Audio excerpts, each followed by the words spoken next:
one question for all of you. Are you ready to time travel back to the year 2019? Yes, I have my special time traveling glasses on. Once I put these on, we will be back in 2019. Can I get some sounds for time travel? What year is it? 2019. Oh my God, it worked. All right. So 2019 was a big year for me. So I had been in London for 5 years working on a visa. And after 5 years on a visa, you get your indefinite leave to remain. And the indefinite leave to remain unlocks the ability to leave your job and take a huge trip and go freelance. So I had a dream of cycling across Europe. And I was finally able to realize that after 5 years and a couple of years of planning. And I started scouring the internet trying to figure out a place to go. Would I do it by myself? Would I do an event? And I found the North Cape 4000. And it was really exciting. I'd not really cycled in Europe before. It was a brand new experience for me. And I signed up for it. And the beginning of July came. I was doing loads of training. Couldn't wait. There's a real excitement in the air. It started in Turin, Italy. And it was a 4,000 kilometer, around 2,500 mile event. And there would be several checkpoints along the way that you'd have to get to within a certain amount of time. And it was all self-supported, so you had to carry all your own stuff, all your own gear, and buy your own food and stuff. There's no feed stations or anything, the sort where you're going to sleep, whether it's going to be camping or hotels. And there are 300 other people that were set loose from Turin, Italy, up north to get to the North Cape of Norway. It was real exciting. There's a real buzz in the air in Turin. Loads of people kind of fiddling with their bikes, messing around with them. Their loved ones there, seeing them off if they were local, and very exciting event. I get going over the Alps. I meet this guy named Ryan. He's another fellow American. He has a boom box. We like the same kind of music. Having a great time going over the Alps. Really starting to bond. Feels kind of like you're a teenager on summer vacation again. And it couldn't have been any better. Crossed over Switzerland into France, and at that moment things weren't going exactly to plan. So I'd done all this training, but all of a sudden my knees started hurting a little bit. And over time, I didn't want to realize that my knee was giving me a lot of problems, because sometimes this happens. You're cycling at 150 to 170 miles a day. These things kind of happen, just overuse injuries, but sometimes they'll stop the day after. But after a few days, it got worse and worse, and my knee started swelling up to the point where, passing through France, Belgium, Netherlands, and into Germany, my knee had swollen up so bad that I was just starting to cycle on one leg. And at that point, I went to the doctors in Germany, which is really good, and they advised me to take some time off. I think they meant for me to stop doing it. But I stopped 2 days in Bremen, in northern Germany, tried to ice it, tried to take some ibuprofen, medicated, and got back on the road 2 days later, and I realized this was not going to be my year. So at that point, I ended up packing my bags. I cycled a bit further north to Hamburg, got the train as soon as I could, and flew home. When I got home, I unpacked and got out of bed the next day, and because I'd been cycling so much on one leg, because I was desperate to keep going, I threw up my back. And so I ended up falling on the ground. I couldn't move. Went to the hospital, pumped me full of codeine, and was basically bedridden for a week. So months and months of time went on, and cycling was not really part of my life at that point. I thought it was done. I thought I was finished with it, and I would just kind of find other hobbies and stuff and just commute to work still. And then in 2021, Amy and I moved to Cornwall. I was working at home. I was freelance. I didn't have a commute anymore, so I needed to go to the gym. And so I went to our local gym, and it was an easy choice to do the spin classes, but I'd never done any weight training up to that point. And so my wife, as she's always right, she told me to do a Pilates class and pump classes. So it wasn't massive weights like big swole dudes do. It was great for cycling kind of guys. And it was really good. It strengthened my core, it strengthened my upper body. And before I knew it, all my back pain started going away. It was like magic. It was unbelievable. And so doing all that training was really starting to pay off. And then I mentioned my friend Ryan at the beginning, who I met. He called me out of the blue and said, hey, like, there's this ride called Race Around the Netherlands. It's like the easiest ultra ride you can do. His girlfriend was Dutch. They're married now, but I went to Amsterdam and he's like, hey, let's just try it. It's like a tour. Like, it'll be fun. It's really flat, and there's no, like, don't worry about finishing. And so I said, okay, I'll do it. I wasn't really training a lot besides doing the weight classes in the gym and the spin class. And I was feeling all right. I get there, it's beautiful. It's the end of May, or end of April, early May. Got all the tulips out and everything. It's really pretty. And I was feeling good. 3 days into the ride, I was feeling really good. No back problems, no knee problems, and I thought I might be able to finish this. So I kind of created like a little system, and I thought, okay, I have like a week to finish these 2,000 kilometers, and I started doing around 250 kilometers a day, and I was able to, within the week, finish the ride. And it was like a huge boost of confidence for me, because I thought I was done. Like, I thought like all the things that I loved doing the most, I wouldn't be able to do anymore because of all these injuries. But it goes to show that with that kind of new training regime that I had, it was not the case. So, as with anything that you buy online, you get a newsletter for it for the rest of your life. And every year would go by, and I get the newsletter for the North Cape, and I go, no, this isn't really my year again. Like, this is just like some event that's happening that I'll never really do again. And then I looked at the 2023 event, and I said, actually, this is like pretty much the same route that I did in 2019. So I thought, okay, maybe I'll consult with my family and the people that had to pick me up and take me to the hospital to see if it's a good idea. And they reluctantly said, yeah, go ahead, sign up for it. And so, armed with my like new weightlifting skills and my confidence from the Race Around the Netherlands, I signed up for it and just basically kept training the exact same way I was training before. I'd go to the gym like 4 days a week, and then I'd go cycling to Bon Appetit, 12 heads on the weekend, do a good 35 mile ride. And it wasn't like crazy. I was doing 200 miles a week when I did the original ride. When I was living in London, I thought that was right. But I was like, I'll just keep doing what I thought I needed to. So the end of July came around, and I flew back to Turin, Italy again. This time, slightly less, exuberant and feeling like a teenager on summer holiday, and more like a man with a mission. I was focused. I was ready to go. And I packed my bike up as best as I could. And the thing about these rides is, like, you can train as much as you possibly want and get your body in the greatest shape of all time. But if some baggage handler karate chops your bike box on the plane, you're absolutely stuffed.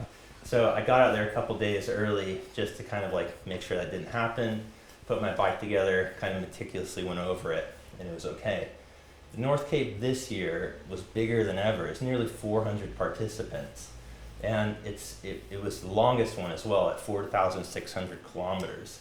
So with events like these, there's about a 40% completion rate. So 60% of the people end up dropping out of the ride. It's not the hilliest, hardest event in Europe, but it's one of the longest ones. And at that point, I knew I just needed to kind of like take it easier at the beginning and not race as much. So I'm going up the exact same pass, Grand San Bernardo Pass over the Alps. From the bottom of the elevation profile, it's a 30-mile climb. So it's like, if you looked it up online, it'd be less, but when you look at the bottom of the angle on the elevation chart, it said 30 miles. It's quite a beefy one. And the first time I went past it in 2019, I went past this cheese and sausage van, and I vowed to myself I would stop there and eat it again. However, the first time I went past it was not 35 degrees. So it was 35 degrees this time, bought cheese and sausage, and kept going up this mountain pass, slightly regretting my choices, but it was absolutely delicious. And kept going, and you're meeting lots of people along the route. Met some folks from Scotland, England, China, and it's like you're encouraged to like chat with people and ride with people. It's not a race, it's more of an event. And I met lots of amazing people the first day. Checkpoint 1. So as I said, there's 4 checkpoints on this route, and the first one was in Switzerland.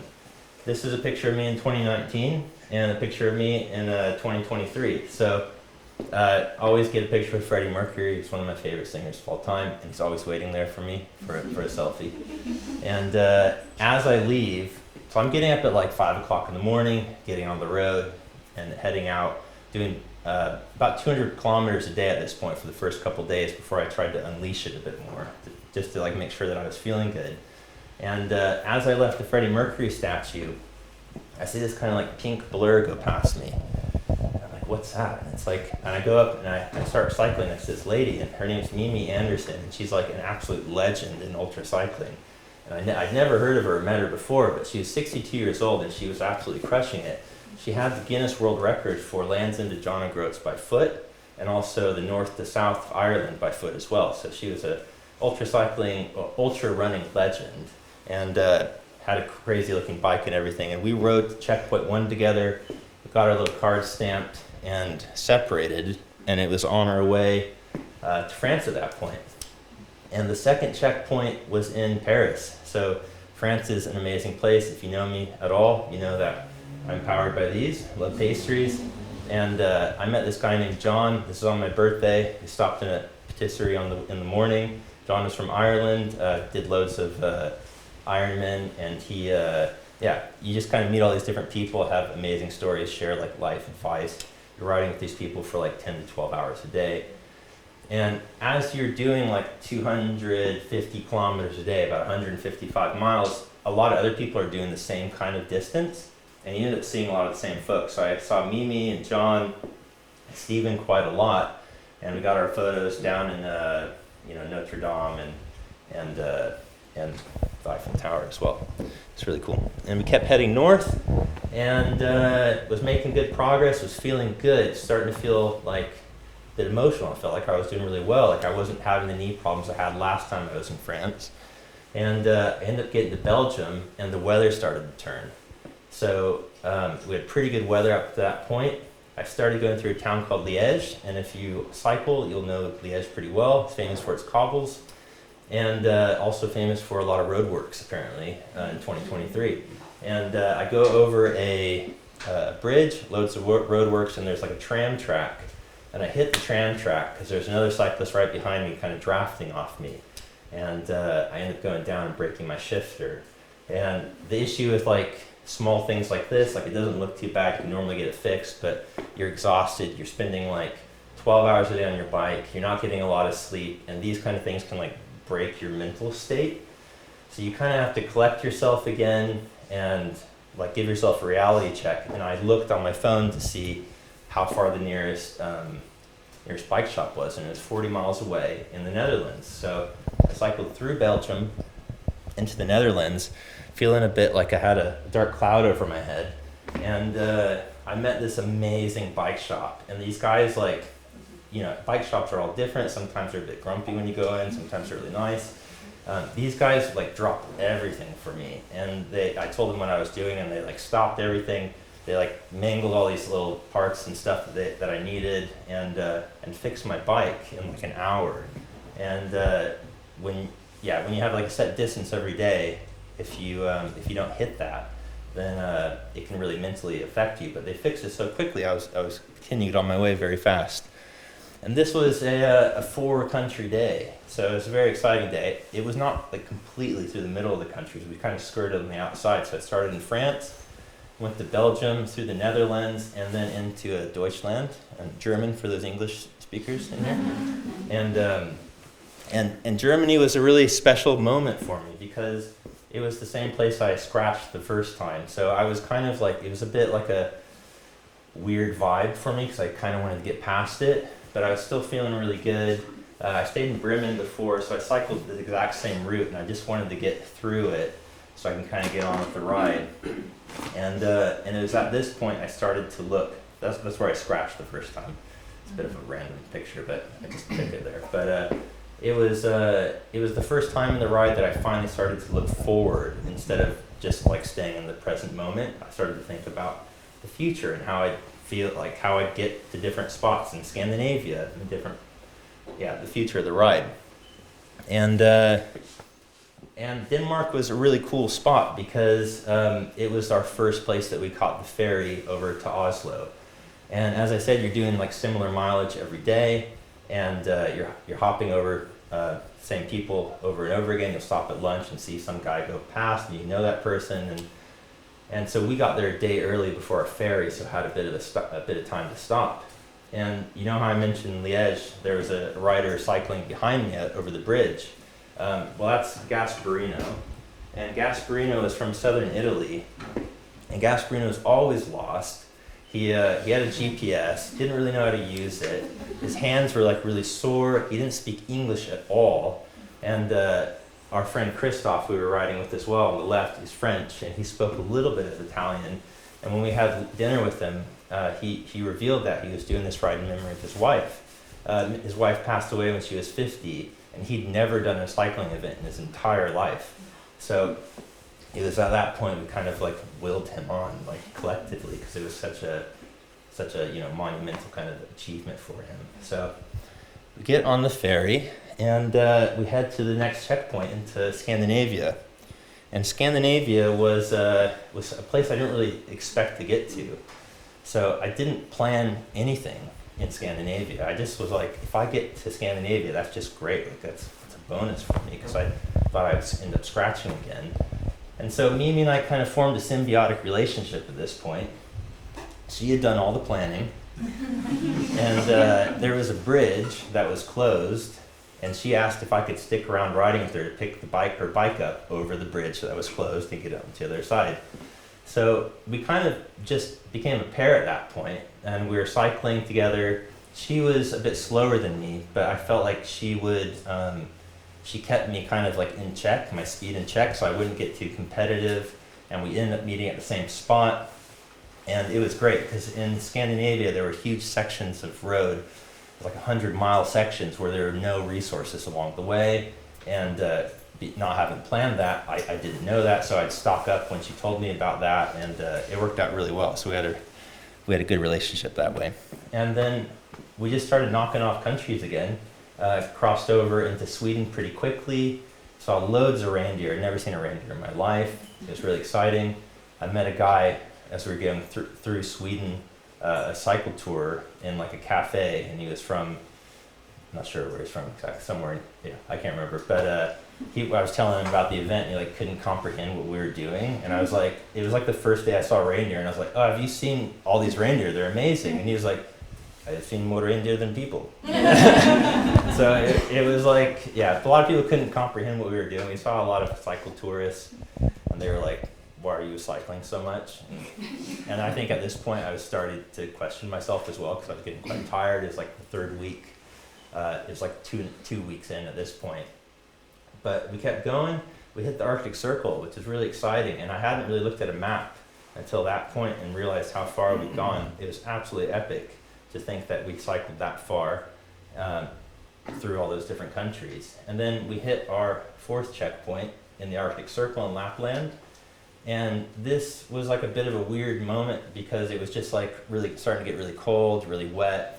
And there's also a stretch of about 600 kilometers after this checkpoint was called the no man's land. So there were no bike shops, no real support. There were like gas stations and petrol stations and stuff along the way. But yeah, we heard stories from people on WhatsApp about their like free hubs seizing and like their frames cracking, and who knows whether that was true or we were just all tired and delirious. But yeah, it was a bit of like a hold your breath kind of moment to keep moving forward.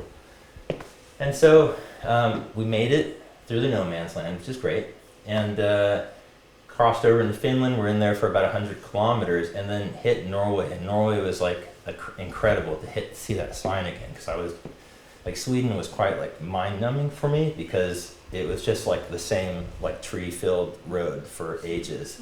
And there are most cycle tours take the coast because it's like the most picturesque. So it was great to finally get a change of scenery. And once we crossed over and we hit this road, there was a screaming southerly wind, and we were going for like 40 miles, and it was pushing us like 20 miles an hour, barely even pedaling. And so like if you wait sometimes, like you go through all that hardship, sometimes you get those little like gems of bits along the way, and that was a really, really good moment. And so as we're going through Norway, we're pretty close to the ocean. I hadn't seen it yet, and then we crest this cliff, and you see like this beautiful blue water. You can smell like the salt in the air, and it was like just quite an emotional moment because it felt like home a bit. And seeing like the ocean, I didn't feel like I'd have such a profound effect as it did, but it was also an amazingly beautiful day. And we cycled down into this Circle K, which they're kind of known for in Scandinavia. And this guy comes up to me and he says, "Are you Nick Lyons?" And I said, "Yeah." And I've never met this guy in my life. And he's like, "Oh, I've been tracking you for several days." And I said, "Oh, really?" And we have like these trackers on our bikes, like these GPS trackers, and you can look at the website and like see where we are. So we send it to our friends and family. And his name's Klaus, and he was this like larger than life German guy who cycled to the North Cap every year for the past 6 years. And whenever he went to another country, he painted on his bike. So he was totally wild, and he was such like a boost of like good energy. And you just meet loads of people like this, like loads of like people that are on these like big epic trips or on their honeymoon and doing these incredible adventures. And he was like, "Have you guys done this before?" And I said, "No, it was my first time." And he's like, "Have you been to the Nordkap tunnel?" And I said, "No, I didn't. I heard about it. I knew it was not going to be fun." But he was like, "Oh, it's awful. Like you're not going to like it." And so the bit through Norway, there's a lot of sections that go underwater, and so they have these big, dark, cold tunnels that you have to go under, and they're okay. Like if you're in a car generally, but being a cyclist, they are like the epitome of hell. And it's like a beautiful bright day, and the Nordkap Tunnel is the longest one, and you go 4 miles. It's a 4-mile long tunnel. It's 9% grade down, and it levels out a bit, 9% grade up, and it's cold, and all the cars sound like 747s because they're so loud in there. Luckily, we went in at around 6 o'clock at night, and when we got out, it was a beautiful day because the sun doesn't really set this time of year. So we just came out of the tunnel, and it was like, oh, such a relief because it was reindeer and like no wind and really beautiful. And at this point, we had 1 day left. And the unfortunate part was I was having loads of flat tires on my front tire. Ever since Denmark, I just couldn't shake them. And so I was pretty stressed about that. I ran out of tubes at that point. But I had 1 day left, about 18 miles from this hotel we were staying in. And it was the last day of like 19 days at this point, doing like 250 kilometers a day. And we just had like one moment, like eye of the tiger moment where like, we're gonna get up at 3 o'clock in the morning and like go to Nordkap. Cause it's sunny all the time. So I get up the next day, me, Christoph, and Mimi are staying at this hotel, and my tire's completely flat. And it's like really frustrating because I don't wanna like patch it and stuff. So I just like pump it up and it like stays pretty firm still, so it was okay. And I was like, I'll just keep pumping it up if I need to. I was like, I just need to get there. I was like losing my mind. And then the last 18 miles were actually some of the more challenging parts of Norway. Like it was just like this weaving, kind of snaking, switchbacky, like Arctic tundra landscape. And the wind picked up really heavily that day. We got a lot of side winds, but I ended up pumping my tire 4 times along that route. So I was just like not in the zone of like finishing, but just like surviving and limping over the finish line. I didn't feel any excitement until I saw that sign. And when I saw that sign, I was just overcome by like massive wave of emotion. And I had this moment of like this like flicking slideshow of all these things I had to overcome to get to this point through the ride, and also the years previously with all the injuries. And I finally overcome like my self-doubt that I had for all those years, and was able to believe in myself again. Thank you very much.